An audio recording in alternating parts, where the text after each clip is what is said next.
All right. Okay, we'll start over then. Okay. Well, good evening, everyone.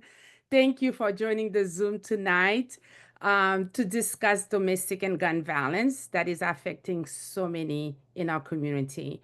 Our goal tonight is to shed light on this crisis and increase awareness and also learn from a wonderful panelists that I call warriors.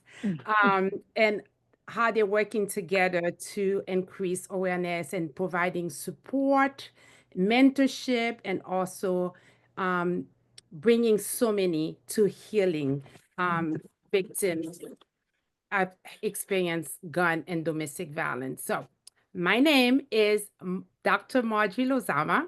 I'm a psych mental health nurse practitioner. I am the director of mental health services at Global Innovative Foundation and also the chair of activity for Rebati Sante Mentale. And then this session is brought to you with the partnership of Rebati Sante Mentale and Global Innovative Foundation. So thank you so much. We have the president of Global, founder, president, CEO of Global with us tonight, and she will definitely give us more information about Global Innovative Foundation. And I want to say a special heartfelt welcome to our brave survivors, warriors of gun violence and domestic violence who are going to share so many insight with us tonight. And those of you watching, thank you so much. So for you to come tonight and then share your experience and your bravery and your courage and then teach people that are victim of domestic or gun violence, oh, there is a way out. And thank you in advance for sharing all your experiences with us tonight. So I am not going to be reading bios because these amazing ladies' bios are pages and pages, pages long. And then we want to give you as much information tonight as possible. So I'm going to let them introduce themselves. So we're going to start by this phenomenal woman, amazing Dr. Etienne, who's a founder, CEO of Global Innovative Foundation. Can you please introduce yourself, Dr. Etienne? Thank you, Dr. Ozama. Good evening. Thank you to the phenomenal team of Rebati Sante Mentale for organizing this conversation and this safe space for our survivors as well as the community who really need to hear this information. My name is Maria Etienne. I am a professor of nursing at Miami-Dade College, doctor of nursing practice. I'm a family nurse practitioner, pediatric nurse practitioner, family nurse practitioner, and a legal nurse consultant. I am the current president of the Florida Nurses Association. I represent 400,000 nurses in the state of Florida. Tonight, the focus is really on Global Innovative Foundation, which I am one of the, I want to say, founder and president, CEO of Global Innovative Foundation, which is a 501c3 not-for-profit organization with the mission to empower survivors of crimes.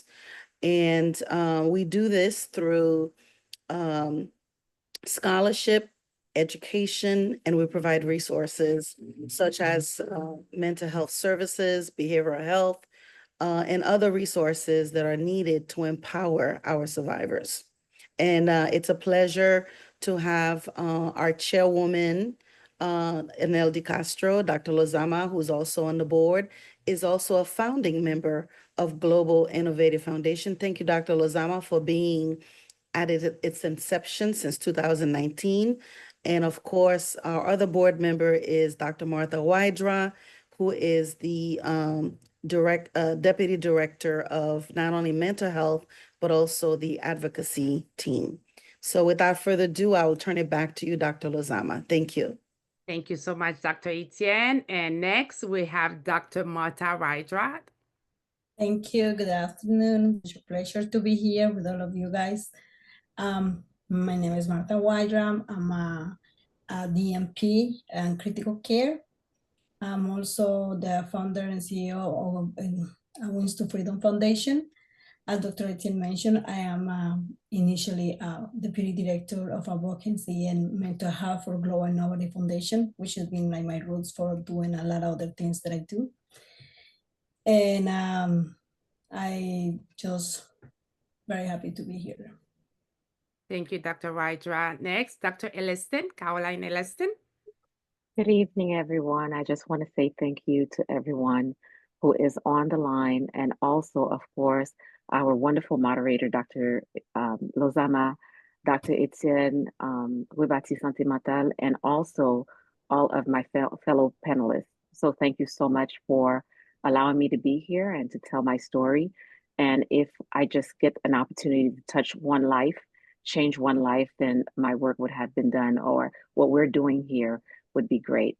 So I am Dr. Caroline St. Fleur Elliston, and I'm a dual certified nurse practitioner, family as well as psychiatric mental health. I am also an educator at Purdue University, where I do teach our aspiring psychiatric mental health students. I currently work as a nurse practitioner with unfortunate oncology patients, but I feel that it is definitely a blessing to be a blessing to others. And so I am the founder and owner, CEO, president of the Ellison Review, where we offer psychiatric mental health review, as well as in the summer, we'll be starting with NCLEX Review. I am a member of Alpha Kappa Alpha Sorority Incorporated. I am a member of a wonderful church, LSM, Living Seed Ministry, and I am the first vice president of Hannah of Florida, Inc. I am a member of other nursing organizations, but I will not keep us long. And it is just an honor to be here with all of you this evening. See, I told you, those fireworks were going to be too long for me. Definitely. Last but not least, our amazing chairwoman of Global Innovative Foundation, Anel De Castro. Thank you so much, Dr. Marjorie Lasama. And I'm so honored to be here on this wonderful panel. As you guys can see, every single person who is here is just absolutely outstanding. My name is Anel De Castro. I'm actually not in nursing. I'm an interior designer by trade. I've been doing that for the last 20 years, including owning my own studio called Deluxe Design Studio. We specialize in high-end residential and commercial interior design. I now have a role as the territory representative and manager for a beautiful one-of-a-kind custom lighting company called Wired Custom Lighting out of Dania Beach, Florida.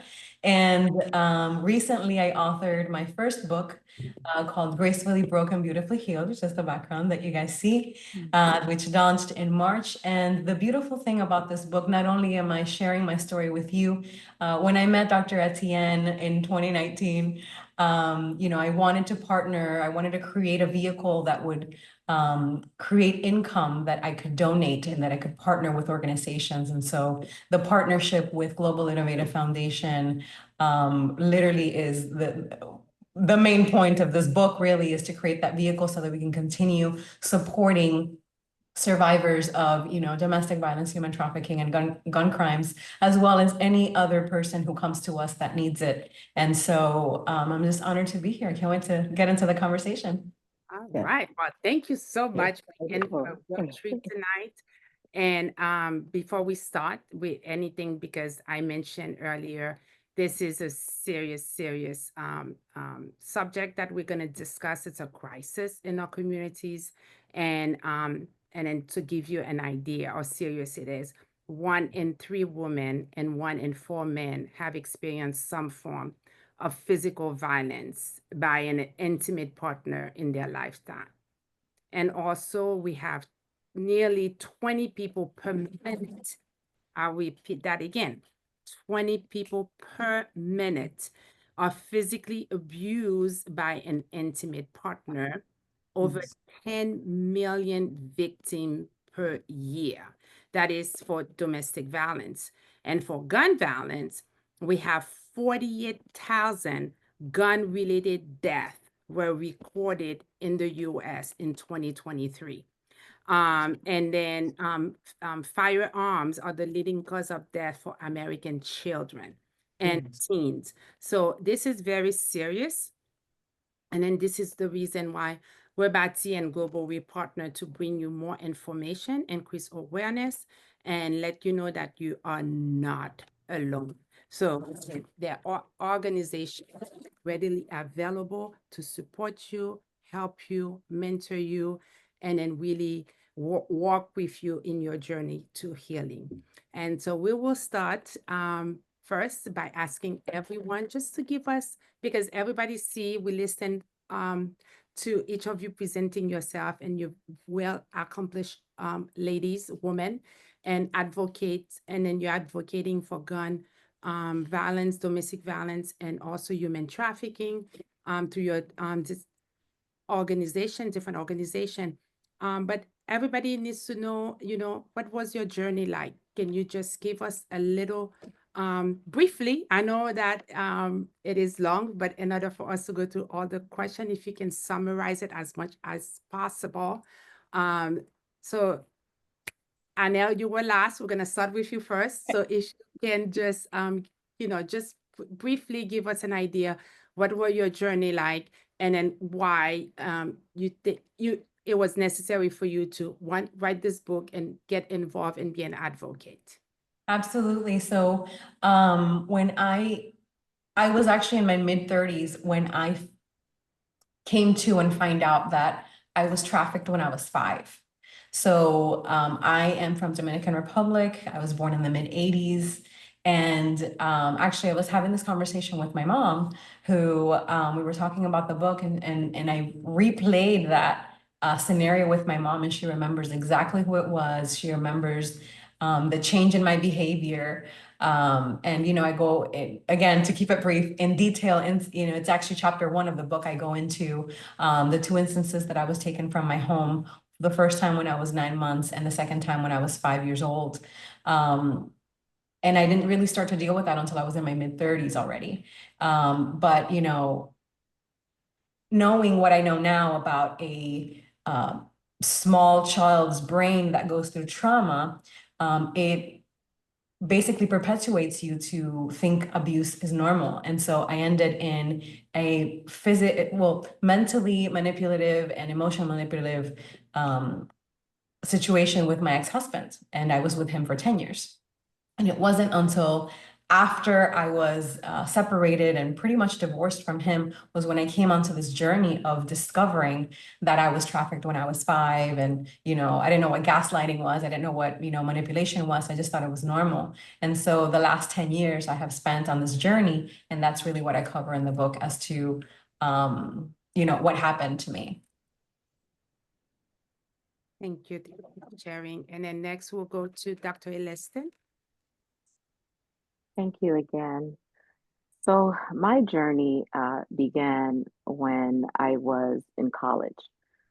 So I am a product of 2 beautiful individuals. My father, Ezekiel St. Fleur, and my mom, Josette St. Fleur. Just absolutely the most wonderful parents that any person, a human being, can ask for. Nurturing, your biggest cheerleader, just amazing. They have now been married. It'll be 53 years in July. So the thought is that, you get into these situations because you don't have a father, or you don't, something was missing. Nothing was missing. My journey is definitely one that was painful. It was a little lonely, filled with a lot of silence, because it took a while to realize, wait a minute, this is not normal. Not that I didn't see normal. And that's where I find it was really hard. And I was ashamed and very fearful to tell anyone what I was going through. So I met this beautiful man, exactly what I thought life should be like with a partner, tall, slim, handsome, light-skinned young man, and a beautiful smile, swept me off my feet when I was just a freshman in college. And so our freshman year, everywhere he went, I went, vice versa.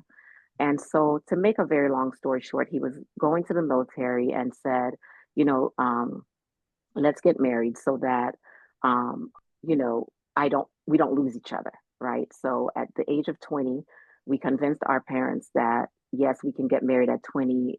He'll be working. But anyhow, to make a very long story short, when the moment that he left basic training, took me away from home, what I knew as home in South Florida, and moved out of state, South Carolina. So here I am, isolated, now pregnant with my first child.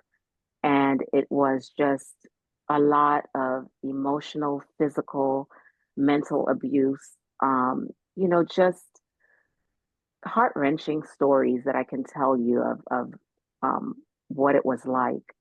And so, you know, I know there are other questions coming on.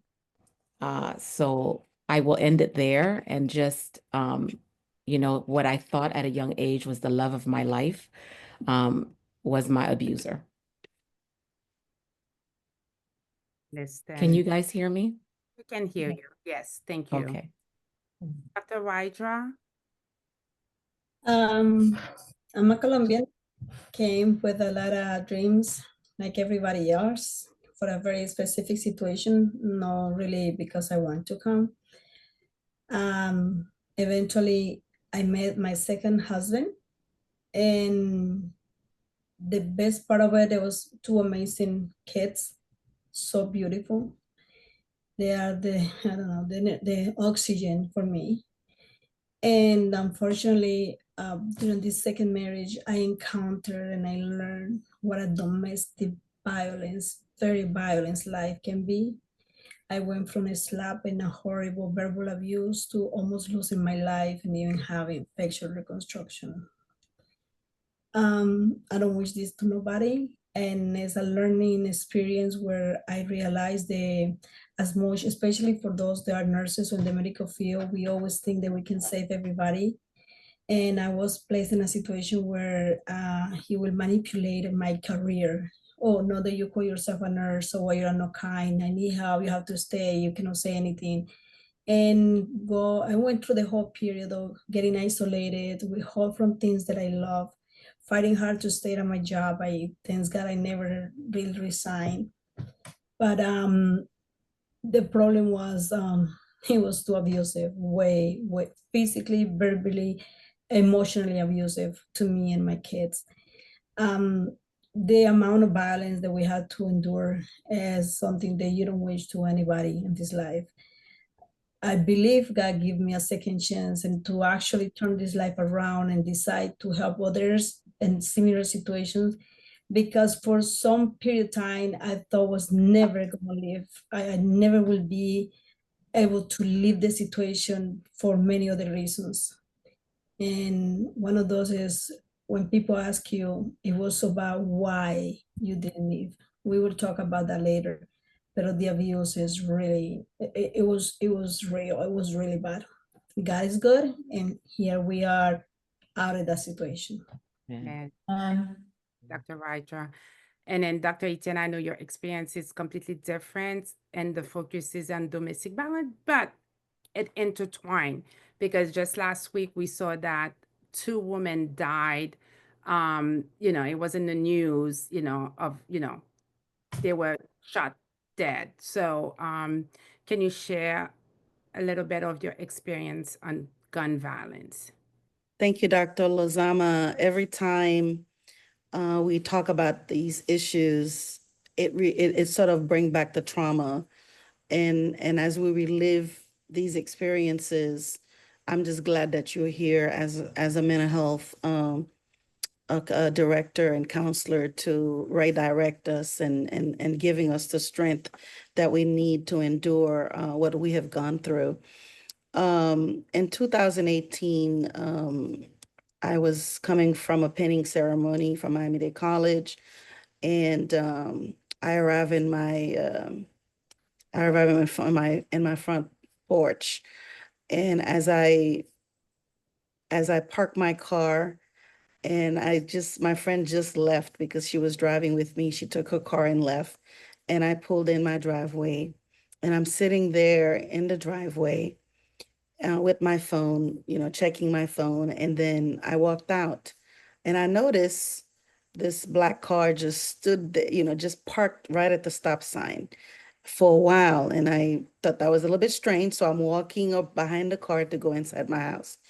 And immediately they drove backward into my yard. And when I saw that, I was like, hi guys, just out of curiosity, someone just pulled into your driveway. And what I just noticed was the fact one of them had a ski mask and one had a gun. The one without the ski mask is the one that had the gun.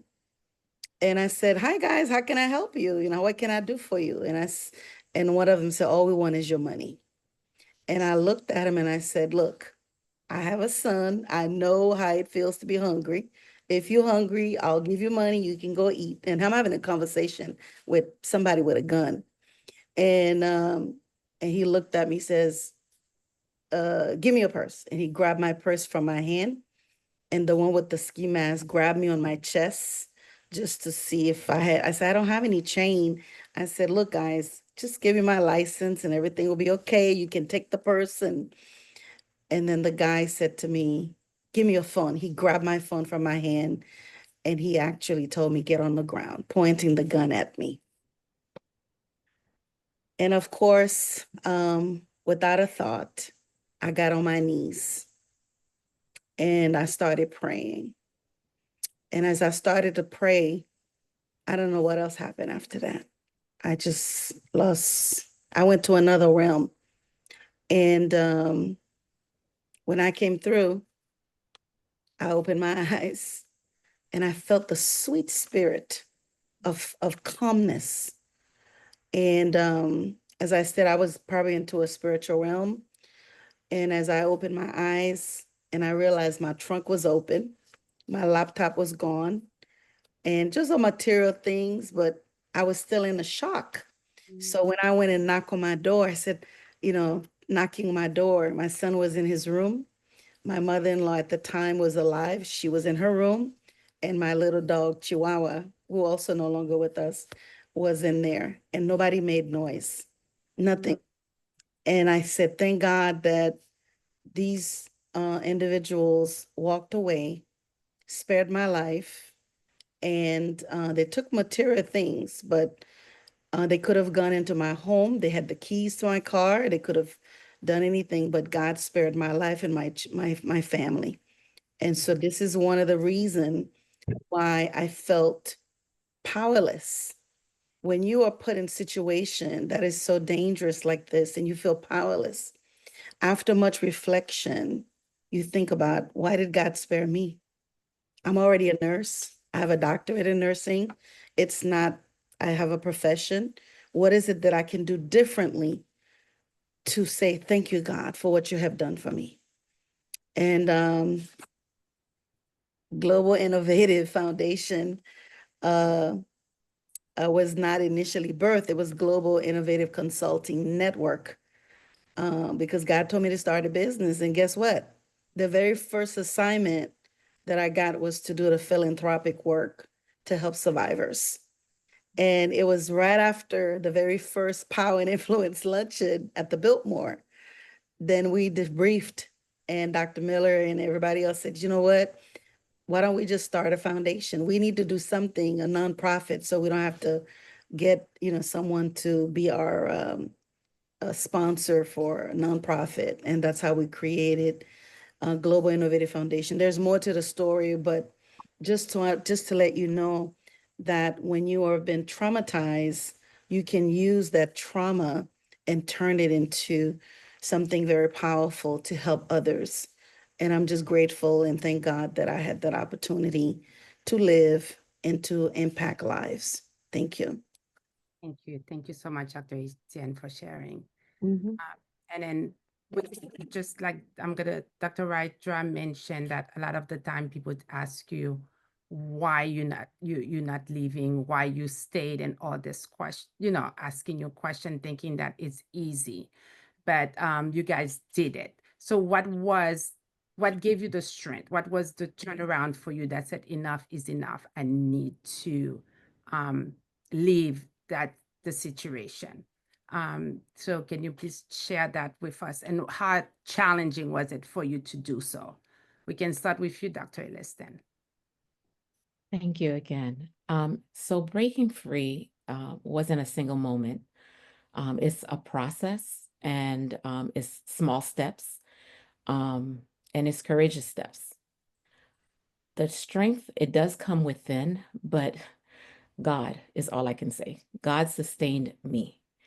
God and those, again, my parents. And at the time that I finally broke free, I had 3 children. And not only will people ask you, well, why didn't you leave? How did you have 3 kids with this one, individual? I would tell a joke, but I will keep it appropriate, so I won't tell that joke. But to be very honest, again, that support system, I remember never telling my parents, but they always knew that something was awry, something was wrong. I wasn't my jovial self. And individuals who know me will say, you're such a strong person. And I was that individual when I was young as well. At 19, 20 years old, I was always a strong, outgoing individual. But even though I lived in another state, and during that time, in 1997, 98, there we didn't have free cell phones, and you can call every state for free. But my mother spoke to me daily. She knew something was not right.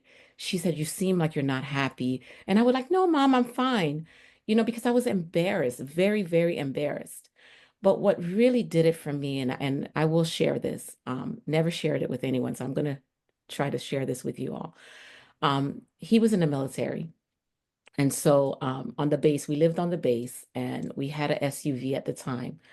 And I had the 2 kids in their car seats in the back of the car. And I unhooked their car seats, and I unhooked my seatbelt as well. And I went to a cliff, and I was going to let the car fall. And the kids, again, were in the back of the vehicle.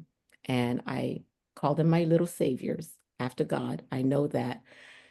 They started singing. They were just happy-go-lucky and singing and no care in the world, and they were singing.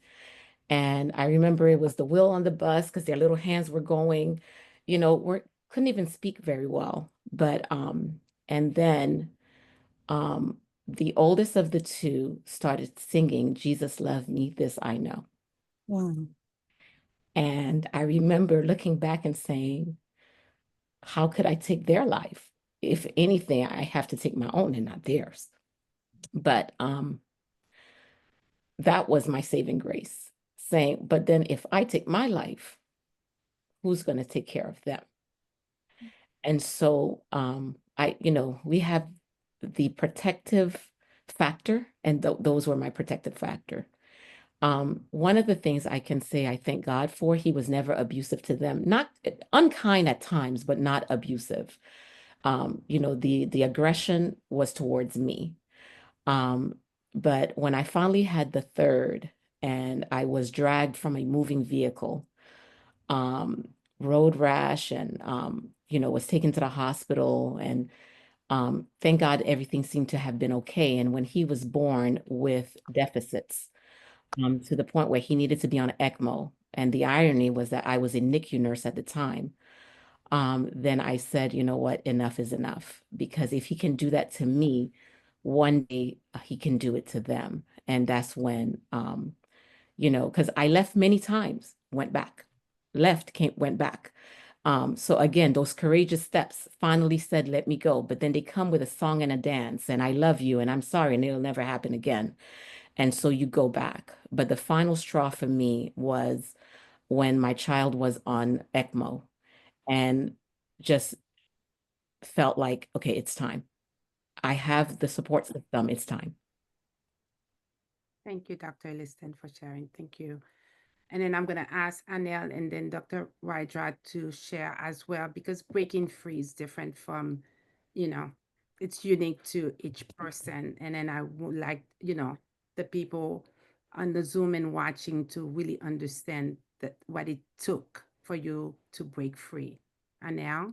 Yes, thank you, Dr. Lasama. And I just wanted to acknowledge what you just said, Dr. Alessim.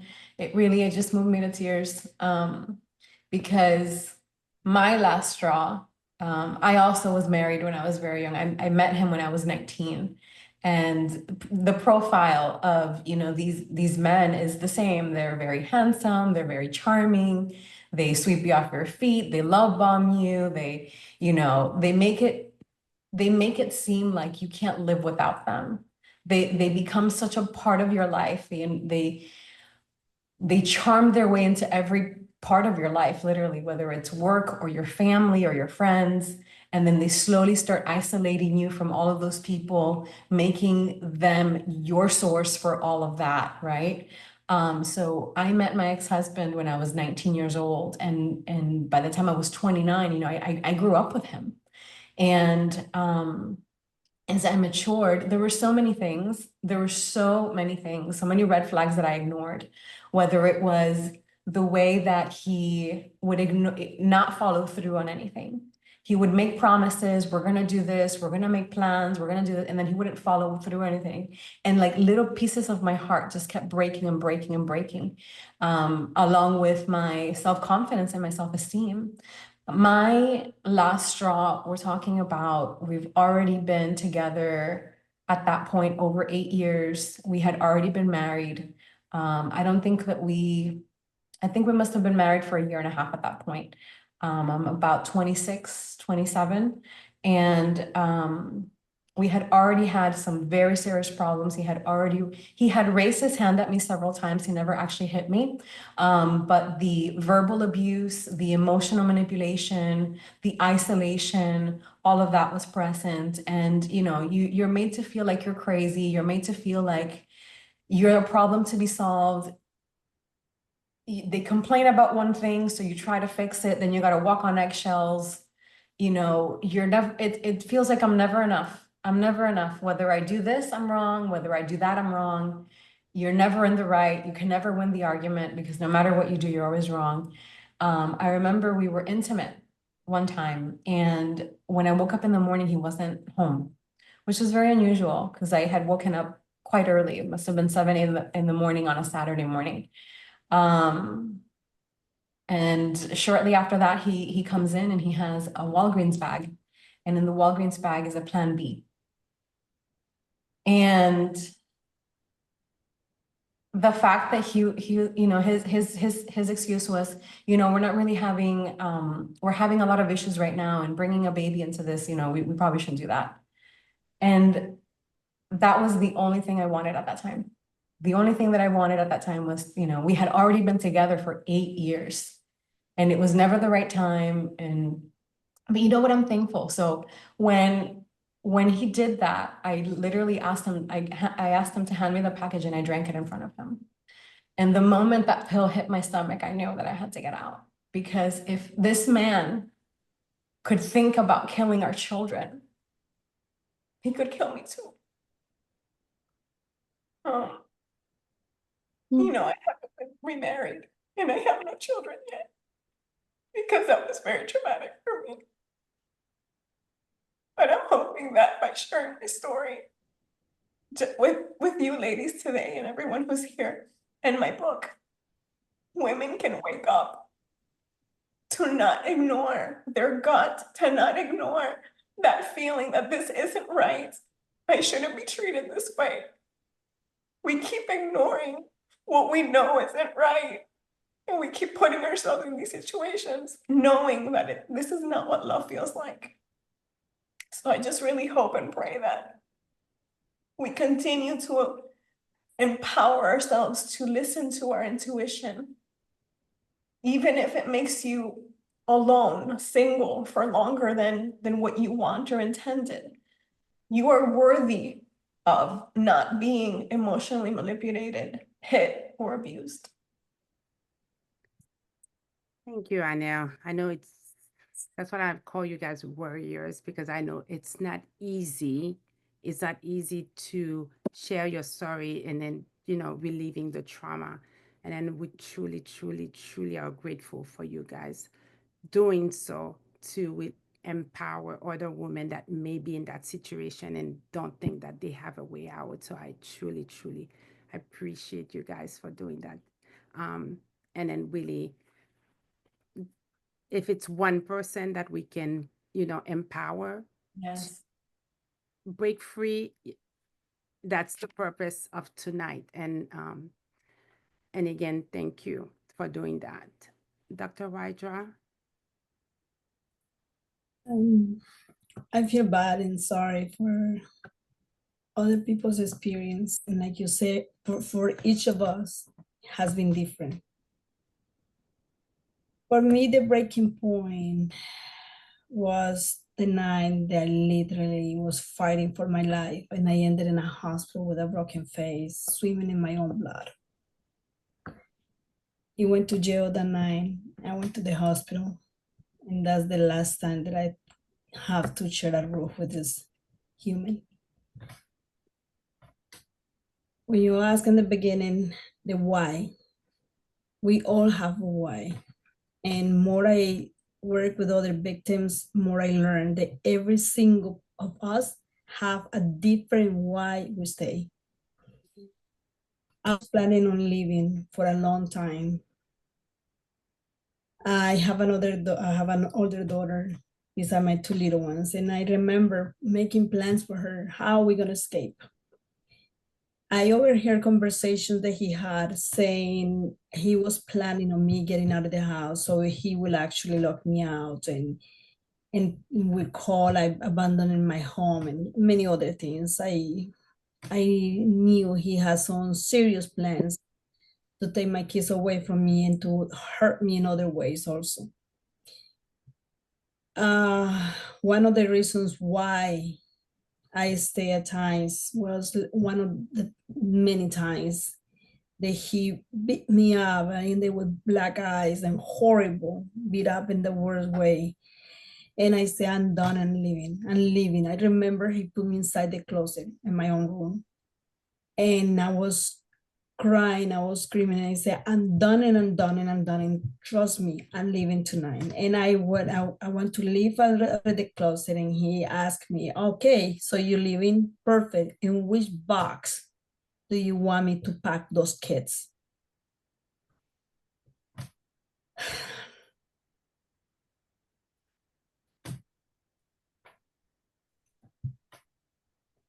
You can kill me, but I'm not gonna put my kids. And I know how far he can go. I know things that he had done in the past. Even family members of him had commit crimes even worse than the ones that he had. So I knew how far he would go. I have a daughter to protect. I have an older son to protect. He tried really hard, not just to hurt me, because at some point he said, I can't bend you over. I can't. And he was so asphyxiated with having me to beg and things like that. And he said, the only thing that you have in this life that you really care and how I can actually do it is your kids. Why I stay? Because my kids go before me. Because they are my oxygen, because they are my life, and they're the only reason they give me purpose in my life at that point. And as horrible that last night was, because he hurt me for years, physically, black eyes, and you name it, I got it. At the same time, I'm thankful to God for that last night when I was in a battle for my life. And for a miracle of God, I convinced him to let me say goodbye to my kids. And he said, okay. Because he grabbed me in the car, he tied me up with a seatbelt and punched me like a punching bag, a champion the punching bag. He didn't count on my daughter being awake. So that saved my life. My kids have saved my life. If my daughter hasn't been awake, I wouldn't be here. But I am here. I am here. And I tell people, you stay on the floor and cry, or you stand up and fight. And I stand up and I'm fighting. And God gave me this second chance in life, because even doctors will say how I didn't get a brain damage, how I was not dead the night. I think it's because God have a mission for me. And I'm willing to overcome my own trauma and my own difficulties in order to help others. And that's my why. Thank you, Dr. Raja, and we thank God for you, for each one of you, because the work that you guys are doing, turning your experience into power and advocating for women who are being, or men, victims of domestic or gun violence or in human trafficking. And then we truly, truly, truly, truly appreciate all the work that you are doing in the community. So my next question will be if, because I know that Dr. Etienne started Global Innovative Foundation, and Dr. Raja, you started your own organization. What resources, if there are any resources available, or the reason why you started your own organization? It's just to bridge that gap, because if there were organization readily available to support, it would have made a difference. So, Dr. Etienne, so what gave you that drive, and then rebuild your confidence first, because it's very traumatic and then it's very difficult, but you were able to do that. So can you share about Absolutely, Dr. Lozama. Creating an organization requires human capital, support, and people around you who believe in the mission. And so I wanted to share my screen because I wanted to acknowledge Dr. Gerda Nicola before I share my resources. Dr. Gerda Nicola, who's the co-founder for Rebati Sante Mentale. She's been our chairwoman for the Haitian American Professionals Coalition. And being a psychologist, I know we can call on her anytime. And when we call on Dr. Natasha Janak, who is the chairwoman for Rebati Sante Mentale, she immediately responds. And so when she has cases, she would reach out to me and we would find solutions to help the survivors. So that's one resource, Rebati Sante Mentale. And I'm so happy, Dr. Lozama, you are part of this organization, because I know where your heart is. Your heart is in helping to make our community better and addressing mental health issues that are affecting our Haitian community. And I can't say thank you enough to the executive director, Christine Sainville, but most importantly, Pamela Coutard, who's been organizing behind the scene and making sure that we are united tonight, and the entire team of Rebati Sante Mentale. This is a resource that I want the community to know. This is, and of course, all the panelists who are here, who are board members of Global Innovative Foundation, they are a resource on their own because they are becoming victim advocate, and they're no longer survivors. They are now advocates. And so the state attorney's office, who we work very closely with, Catherine Fernandez Rundle, we work closely with the Human Trafficking Task Force at Miami-Dade College. And I think when we talked about the domestic violence, you asked me about resources. The very first person I'm going to refer you to is Dr. Janak, because she speaks Creole and she's with the Thrive Clinic addressing not only human trafficking, but we know the impact that intimate partner violence, domestic violence, all the physical, verbal, and economic and social abuse, the cycle of violence cannot be addressed with one individual. There are resources that we have to use, because these perpetrators, when they take power and control over someone, they leave a negative lasting impact. And so this is why when you were talking about the statistics, you talk about the tactics, and I want to jump to, um, you know, all the comments that were made by our survivors that they had a safety plan, and they were able to share, trust someone that they can share, because this is not a conversation that is easily discussed, especially in our community. When you talk about violence, everybody, go into their own silos and they don't discuss domestic violence. Domestic violence is happening at the church. Domestic violence is happening at the schools, in the boardroom, in the bedroom. And people literally remain silent, not because they want to stay in a relationship, because they're fear of their lives. And especially when they have children, we want to make sure that there are resources that are available to help the survivors. And I don't know why, my cycle of abuse here. I want to get to the resources, Dr. Lazama, because I was not prepared to do a presentation. But, we have 24-hour hotline. We have shelters. For example, the Miami Rescue Mission is a shelter. Lotus House is a shelter. We have Camilla's House, and not to mention Global Innovative Foundation. Even though we don't have housing, but guess what? We refer to CVAC. We have the hotline that we want everyone to put in the refrigerator. So if you know someone who needs resources right away, if you need someone who needs a shelter, please go to domesticshelter.org and remember the number 188. And I'm sorry, remember the number 1-800-799-7233.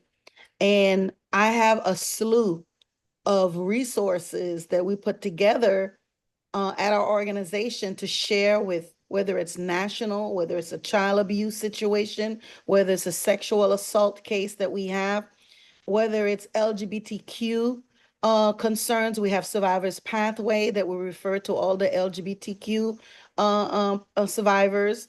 We refer to Miami-Dade County domestic violence oversight. I'm one of the board members, and our own city clerk, Vanessa Joseph, is also on the domestic violence oversight board with the Miami-Dade County. And we definitely want everyone to know that you're not alone. You're not alone. And when I say you're not alone, you're not. Because if you see people recognizing Dr. Lozama for her work, Dr. Gilda Nicola for her work, Dr. Natasha Janak, and these are three powerful Haitian American women in the community who are addressing all communities, not just Haitian. They're addressing domestic violence as a public health crisis. I say it because it is a crisis. When you see people are getting killed, being dragged, abused, and you heard what Dr. Wydra said, not just to look at the psychological impact, but look at the psychological trauma that affect the children, because it becomes a cycle if we don't catch it early. This is why I think having this webinar, Dr. Lozama, is so essential. And Dr. Ellerstein, thank you for sharing your story. You are a survivor, and you have been an amazing, when I mean an amazing leader, an outstanding leader in our community. And you are raising awareness every day, not only through you being a role model, but helping our own communities. And Anel Di Castro, who's our chairwoman for Global Innovative Foundation, can tell you, when we first met, there was no Global Innovative Foundation. We were just talking about her writing her story. And I was just saying, I cannot wait to write your first book because I would love for you to be the keynote speaker of our Power and Influence Luncheon. And to sit here today to hear how she has taken that vision into reality and helping other women, you ought to be commended, Ms. De Castro. And so thank you, Dr. Lozama, for the opportunity to share the resources.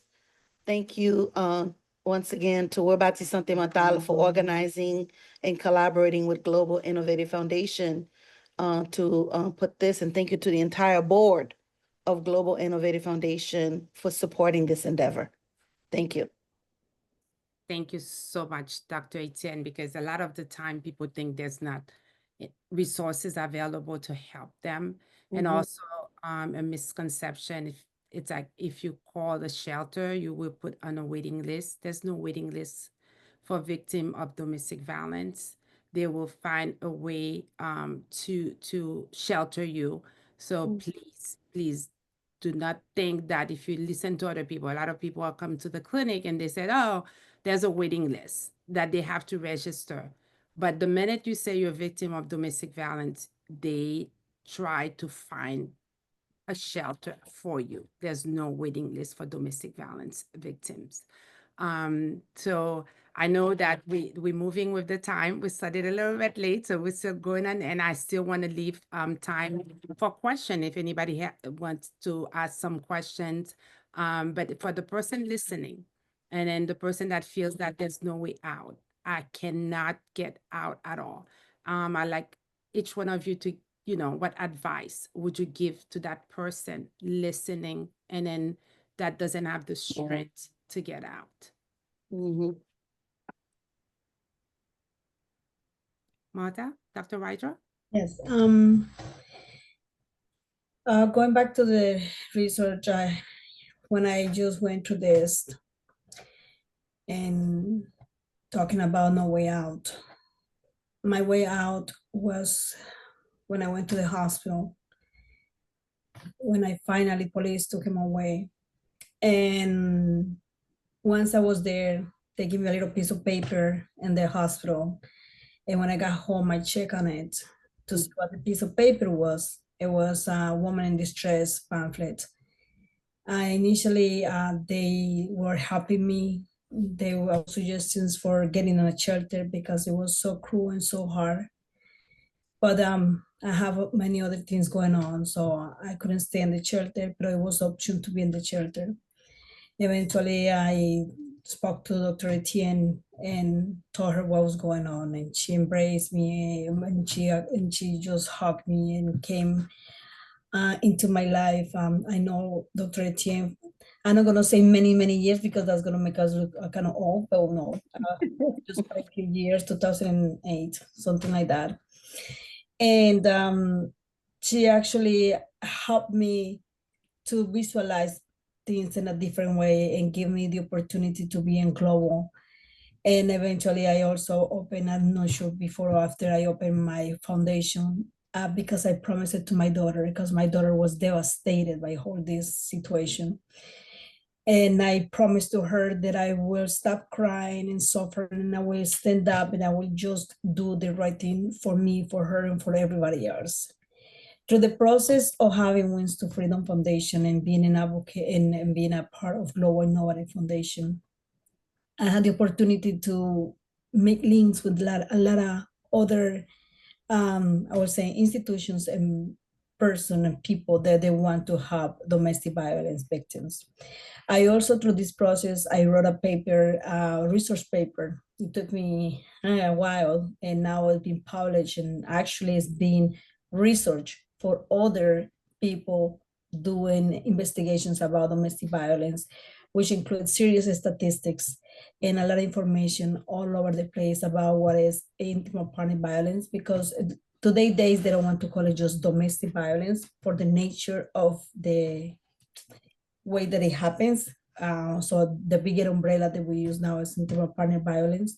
So the research paper is out there for anybody who actually wants to have more accurate information on what domestic violence is.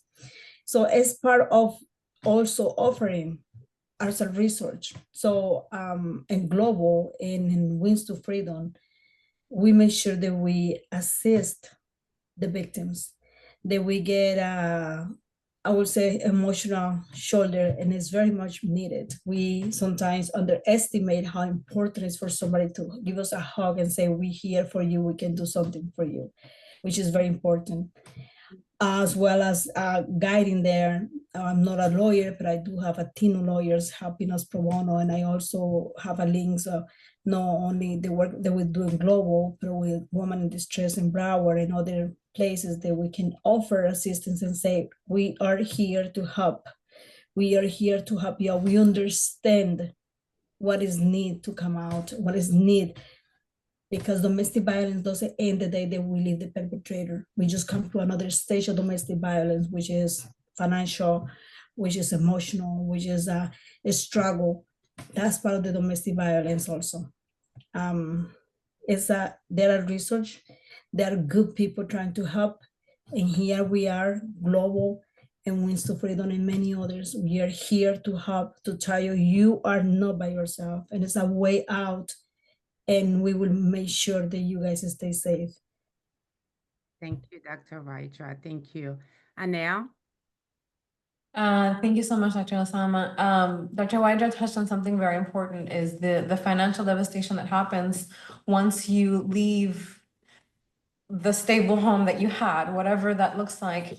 For myself, you know, my ex-husband, when he saw that I had asked him for the divorce, he packed up everything in the house, and he left the house the same day, and he cleaned up a bank account. I mean, I was left homeless for many months immediately following that situation. So that the financial abuse is actually something that we don't talk about a lot.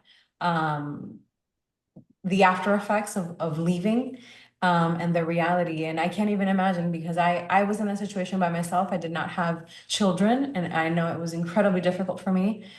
So, to the women who do it with children, hats off to you as well, because you had to provide for other little humans, in this process of how devastating it is emotionally, of processing the death of that relationship.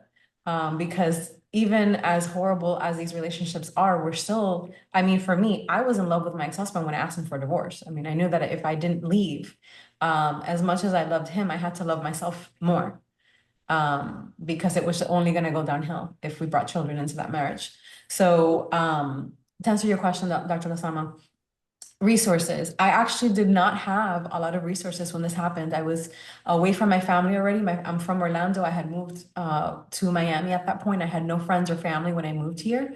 So it was really difficult not knowing of any resources. I'm so glad that Dr. Wydra and Dr. Etienne talked about the resources that are in the community, because I didn't know any of that. I didn't have anyone. I had to white knuckle this myself. And it wasn't until years later that I even talked about it to my family, or to the few handful of friends that I now have. I do have some really beautiful friendships that have evolved, but this happened in 2014. We're talking about over 10 years ago. And when I was going through it, I had maybe one or two people that I confided in, who did help me. And so what I would say to someone watching or listening and thinking that they don't have support, everyone wants to help someone. So even people who aren't necessarily family or who aren't necessarily close to you, coworkers, strangers, the generosity that I have received from absolute strangers is astounding. And so that's really how I was able to have a support network. I said, hey, I need help. And strangers stepped up and they became friends, and I stayed in their houses, and they handed me keys to cars and put money in my bank account so that I could, survive. So don't underestimate the generosity of strangers who are in your vicinity that actually do want to help, but you got to say something in order for them to know that you need help. Dr. Lozama, if I may add something. Dr. Lozama, can you hear me? Yes, I can. Yeah. Thank you, Dr. Nicola, for chiming in. I do want to say something in Creole. Nda reme di yon bagay en Creole parce que communauté nou ap gade webinar lan. Et n'a parlé de domestic violence, impact que le gain dans la communauté, nous, pas seulement communauté haïtienne et haïtien, mais dans toute communauté en général. Dr. Lozama a parlé de statistiques. Il dit que combien de monde, Dr. Lozama, qui est affecté? Dans chaque 3 filles, il y a une qui souffre de violence domestique et dans chaque 4 garçons, il y a une qui souffre de domestique. Il y a environ 10 millions en tout chaque année. OK, so, tout le monde voit que c'est un problème intimate partner. Nous dit intimate partner, nous dit domestic violence. C'est un problème qui est grave, c'est un problème qui affecte pas seulement moun que yo bat là, mais moun y a juré et mental, nous différents types de violence et verbal abuse, comment dire, abus verbal. Gen moun qui prend main yo bat moun nan, gen moun qui jure moun nan, qui maltraite yo, gen moun qui de différents, gen moun qui fait et prend tout et pouvoir économique moun nan, tout ça c'est violence ça que n'a parlé jodi hein. Moi-même moi t'ai cher, moi t'ai partagé avec nous histoire que et on deux moun t'ai rale revolver sous moi qui te manqué tuer devant porte la caille moi grâce à Dieu m'te prié m'te mis à genoux m'a prié et puis bon Dieu sauvé mon yo al quitter et vivant toujours nous dit mon Dieu merci parce que là bas où on chance pour vivre faut aider faut demander bon Dieu qui ça pour m'aider qui sauve le me fait et c'est pour nous relayer sa purpose what is my purpose in life and et purpose moi c'est pour aider communauté nous pour nous aider prévention pour nous raise awareness pour nous dire tout le monde communauté nous prend attention violence pas acceptable pinga mettre main sur personne pinga jouer personne timoun yo effet qui sous timoun yo li pas bon pour yo parce que psychologique comment dit psychologique psychologiquement timoun nan a affecté dans l'école li, l'a affecté dans relation qu'il gagne avec l'autre petit monde dans l'école li, l'a affecté avec et devoir, il pas qu'à faire, il pas qu'à apprendre bien et nous connaissons que gagne une sorte de long term à la long terme gagne monde qui gagne effet que violence te fait dans vie que qui pas quand même qu'à réparer mais avec organisation qui sous pied Rebati Sante Mentale que docteur Gerda Nicolas,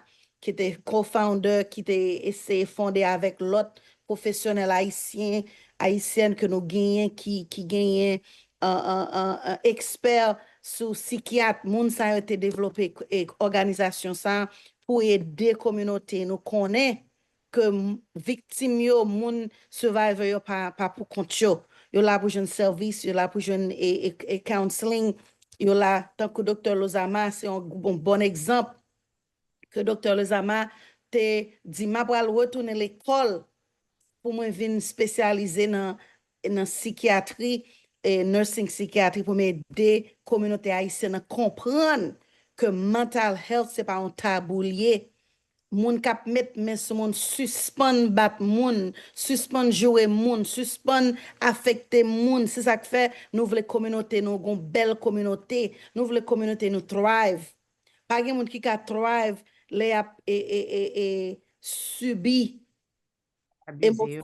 problème émotion emotional instability moun qui pas stable.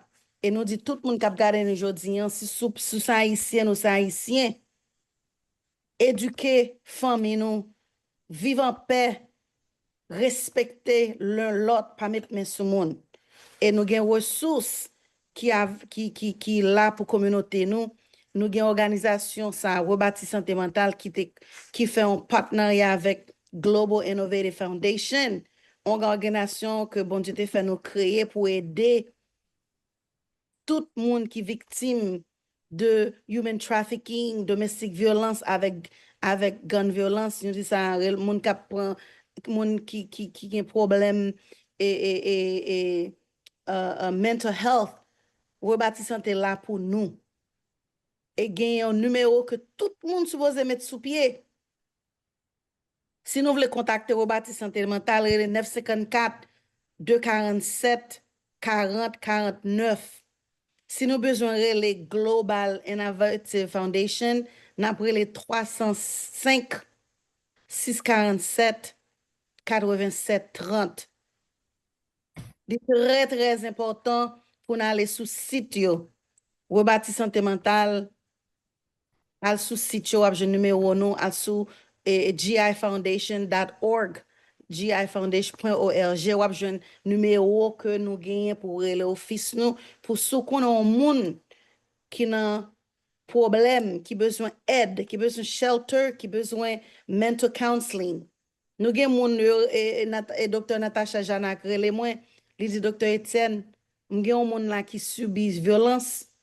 Nous besoin pour me nommer pour nous qui ça nous a fait. Immédiatement docteur Miller et relé docteur Janak, nous mettons moun dans hôtel, OK? Nous mettons moun dans hôtel pour 24 heures de temps.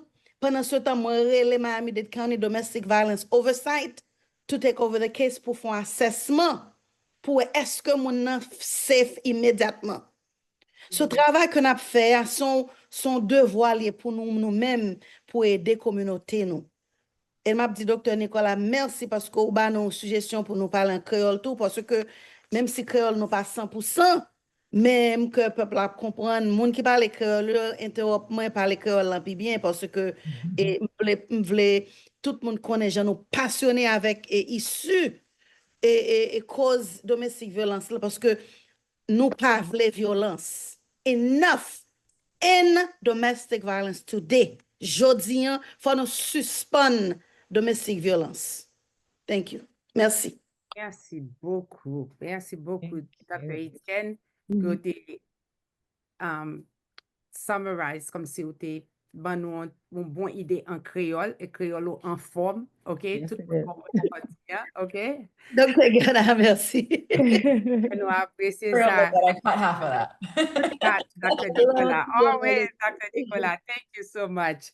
That's supposed to be West Harry. Ouais, ma pas prendre, ma pas Dr. prendre. Nicolas dit un bagay, non? Dr. Nicolas dit un bagay en créole pour nous. Nicolas, oui, si Dr. Etienne de manqué dans cause, est-ce qu'on peut ajouter pour nous parce que nous pas l'ouvrir pour nous si il y a question pour nous répondre question yo.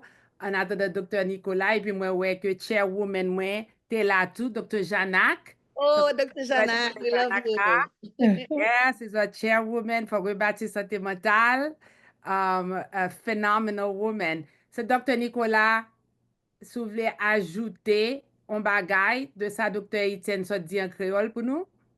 And Anel, we apologize. And I'm going to let you say a couple things in Spanish. How's that? Oh, There you okay. go. Yeah, we are covering it all, okay? Yeah, nous sommes honorés, Dr. Oh, Janak.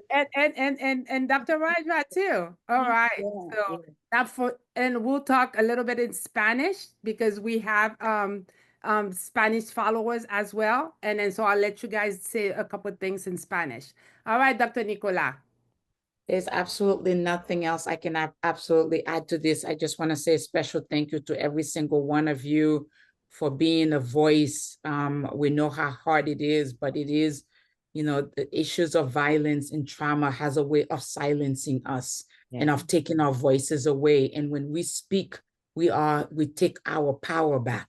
Yeah. And every time we get a chance to tell that story, we take our power back. And to the telling of the story, we hope that we get to decrease the number of these issues that we are seeing. And it is working, ladies. It is working.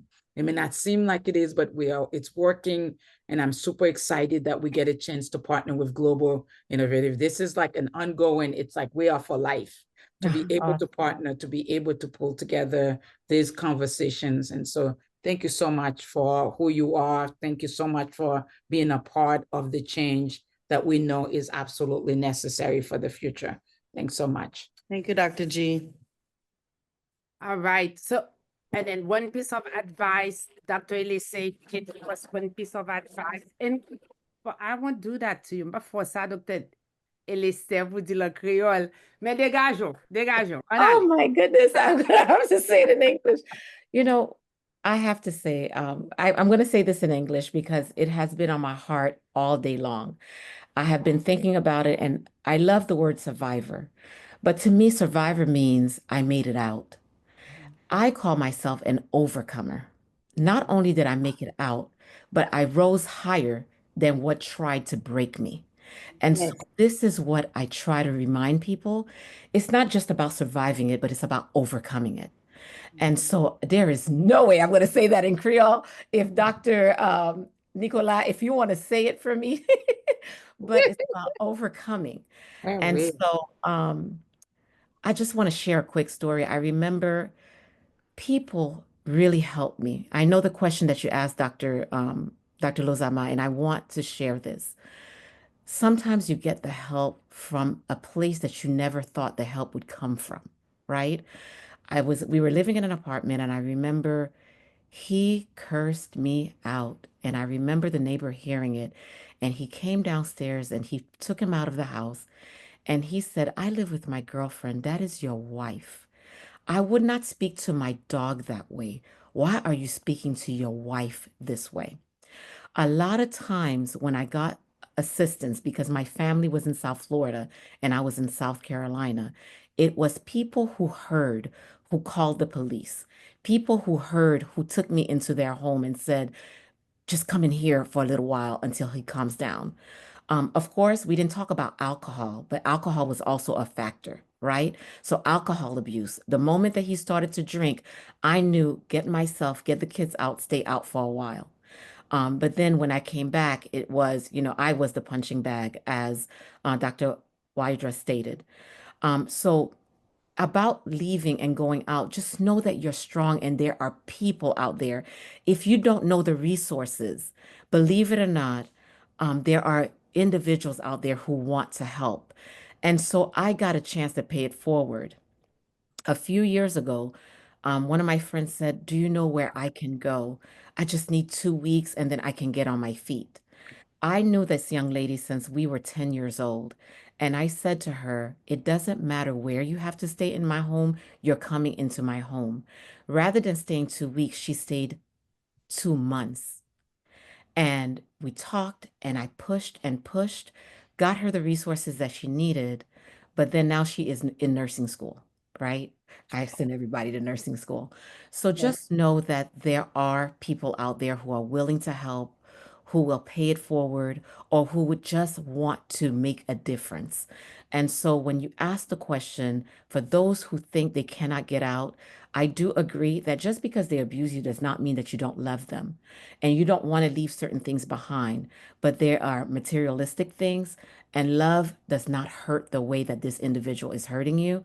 So you do have the strength. You Yes. don't believe in yourself. Remember who you are and whose you are. Have the faith that God, despite what you're going through, there Yes. is a God and you are God's child. And so I wanted to leave with that. And amen. Thank you, Dr. Eliston. Dr. Nicola, you're not off the hook. You got to translate that. Yes, I will say it again, Dr. Nicola. No, So Sherry, I survivor is got you, I baby. made it, and overcomer, I I made it got when. you. I got you, Got Caroline, you. chérie. Okay, I got perfect. you. OK? Madame, nan te vraiment clair parce que moi tellement remè mot ça jodi ya. L'homme moun parce que façon que nous parle de survivor, l'homme moun nan dit moi son moun qui sauve un bagay, moi sauve une situation ou gen chance pour retourner la donne. Ouais, la donne ou ka vivre les plusieurs fois. Mais l'homme moun dit moi son victorieux. Ça veut dire que là, on dit moi son exemple de victoire, ça son l'autre affaire. Ça veut dire que pas seulement jambé, pas seulement déplacé, sorti côté m'te même sorti ni physiquement, ni mentalement, ni économiquement, ni dans tout sens ça. Et ça me pense que complètement qui est vraiment, vraiment extraordinaire. Bon, quand on a gagné nos bagages Caroline là avec toute passion, mais fini. Exemple, l'autre exemple, parce que c'est vraiment important que ça a dit, c'est que d'une façon que pour nous penser de qui j'en ai pensé de nous-mêmes et mots nous utiliser, langage nous utiliser, il y a un gros à faire impact de mentalité nous donc. Merci un peu pour ça. Thank you, Dr. Gerda. Thank you. Nicola. And then, Anel, can you say, in a little bit in Spanish. Oh no, you're not the right Ah, person. yeah. I'm trying to translate, like, the keywords. Oh, okay. Dr. Raja will help as well. Yes, Dr. Ryder, jump in if I get stuck. I'm Colombian, bien paisa, hecha en Colombia. Sí, No, sí queremos. se puede le dice en español.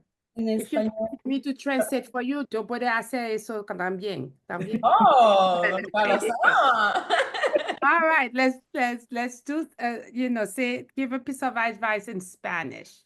Y bueno, queremos asegurar de que las personas que estén escuchando en español, que necesiten algún recurso, que necesiten algún aliento, que necesiten hasta oración para salir de cualquier situación que estén pasando ahora mismo, sea de violencia doméstica o con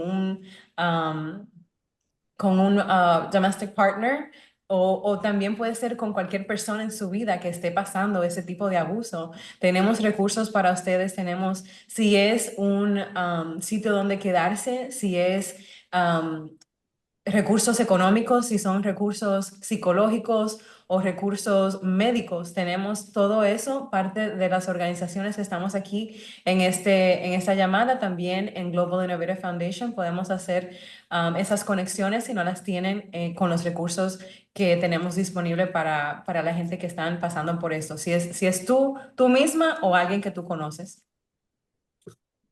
Gracias, Anel. Yo, Do you need to add anything more, yo, Dr. Wright? yo diría que quiero que la comunidad hispana sepa que legal o no legal, queriendo decir con documentos o no documentos, podemos pedir ayuda. Que muchas de las fundaciones sin ánimo de lucro, meaning non-profit, estamos aquí para ayudar a todas las personas que lo necesiten, diferente del color de piel, de la nacionalidad o de la calidad de documentos que tengan para vivir en este país. No hay nada que justifique que un ser humano sea víctima de violencia por una persona que diga que te ama, por un compañero de trabajo, por un amigo, por un hijo, por un padre, por un vecino. Hay ayuda, no se tolera. La violencia doméstica es un crimen y podemos ayudarles a salir y a que las autoridades los hagan pagar. Gracias, Dr. Wright. Thank you so much. Thank you so much. So we're getting to the end. I don't know if anybody has a question.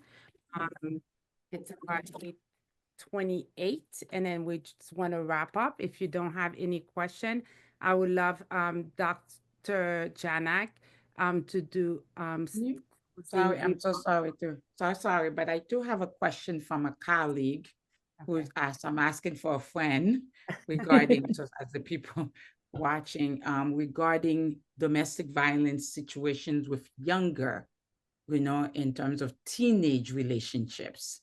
And they wanted to sort of, if you could address that, both for teenagers who find themselves in domestic violence situations, because not maybe partner violence situation, because it's not domestic, and then what parents should do if they are noticing that would be really great, is the question. If I may just tackle this question just a little bit. Teen violence is real. And there are many factors why you would have teen violence, either bullying, because a lot of times children tend to fight or even bully each other.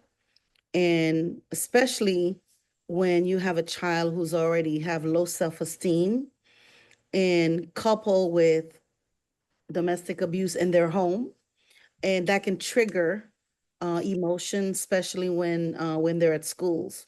And so, but this is not talked about a lot. A lot of times kids get into fight and they don't really know the factors that are associated with the violence, and they just assume that there's just two kids having a fight.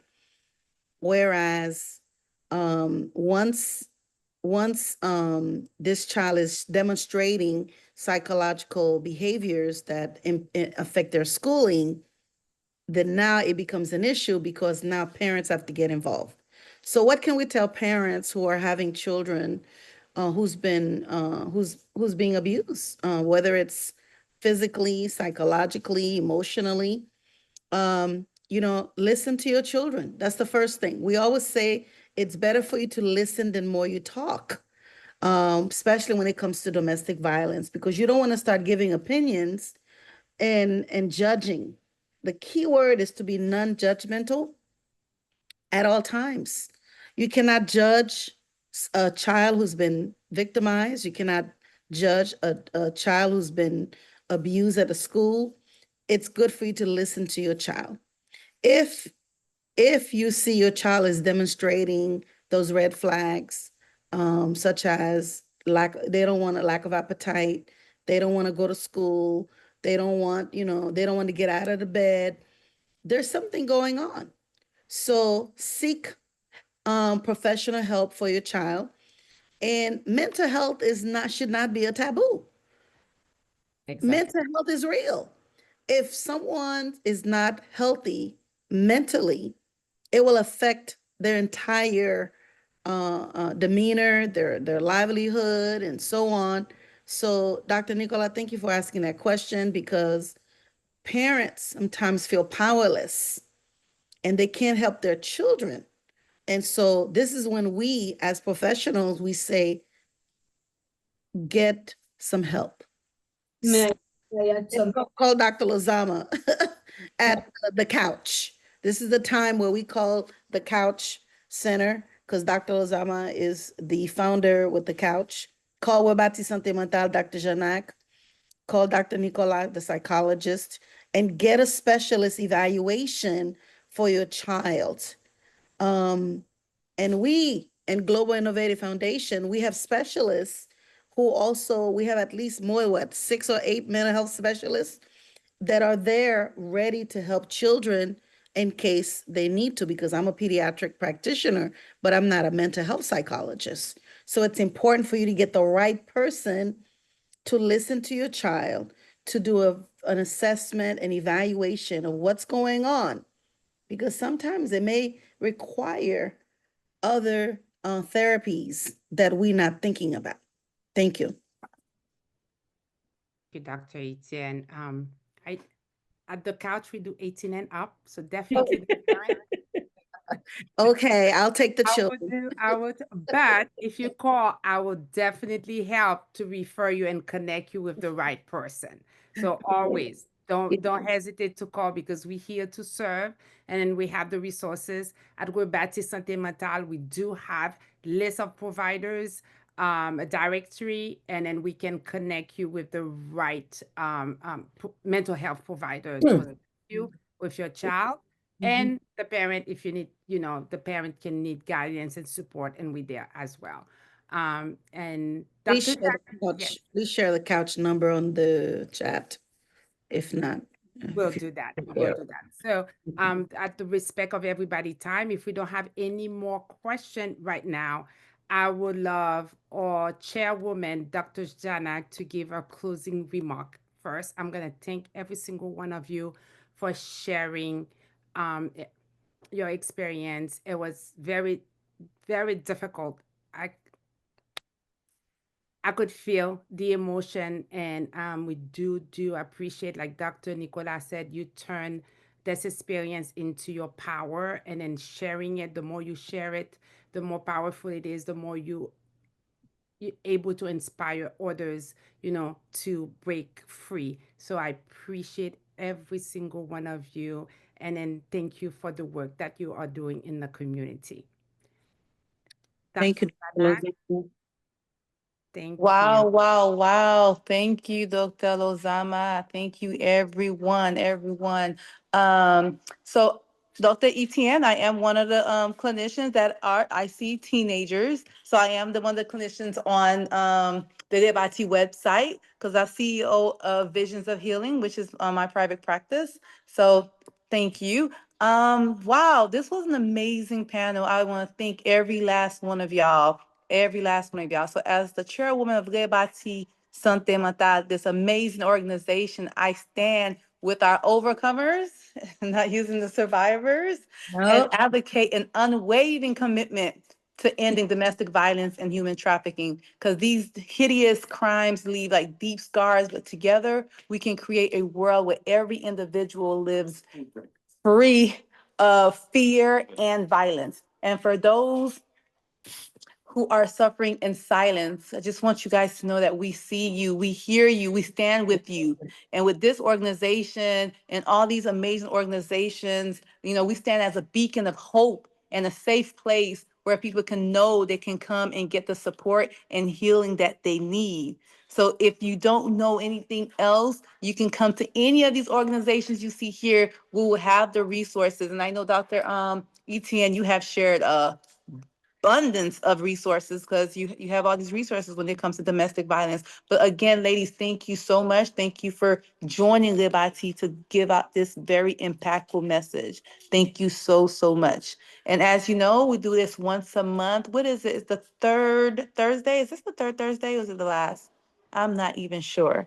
When is the third? It's the third Thursday. Yes, every third Thursday of the month, we come up with, you know, some topics, and we bring out the professionals who are doing the work. They are doing the work and they're able to help out the community. So again, ladies, thank you. And I will see you guys the third Thursday of next month. All right. Yes, thank you. Thank you, Dr. Janak. If I may, Dr. Lozama, say thank you to all the board members who join, because we have several of them on the Zoom from Global Innovative Foundation. And I just wanted to say thank you to all the Haitian American Nurses Association. I see the Jamaican nurses here as well. And just everyone for joining us, because this is a collective effort. And once again, thank you, Rebati Sante Mentale, for collaborating with Global Innovative Foundation to bring this important topic to all of you. All right. Well, thank you all, and you have a blessed rest of your evening. Good night. Thank you. You know, Thank you. Bye-bye. Bye.